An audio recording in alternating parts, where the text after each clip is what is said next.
पंतप्रधान नरेंद्र मोदी आज पश्चिम बंगाल आणि आसामच्या दौऱ्यावर विविध विकास कामांचं भूमिपूजन आणि उद्घाटन करणार। पारंपरिक औषधोपचारांकडे वळण्यासाठी विज्ञानाच्या माध्यमातून लोकांचा विश्वास जिंकण्याचं पंतप्रधान नरेंद्र मोदी यांचं आवाहन।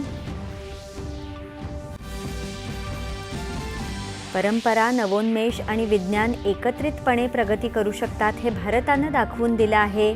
जागतिक आरोग्य संघटनेच्या महासंचालकांचे गौरवोद्गार। प्रत्येक शहरी वर्गांच्या गरजानुरूप किफायतशीर आणि पर्यावरणपूरक गृहनिर्माणासाठी क्रेडा इन योजना बनवावी, अमित शहा।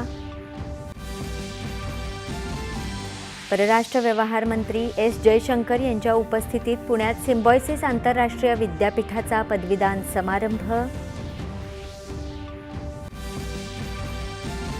नॅशनल हेराल्ड प्रकरणी आरोपपत्राची दखल घेण्यास नकार देण्याच्या कनिष्ठ न्यायालयाच्या निर्णयाविरोधात ईडीची उच्च न्यायालयात याचिका। राज्यातल्या 23 नगरपरिषदा आणि नगरपंचायतींसाठी शांततेत मतदान सुरू।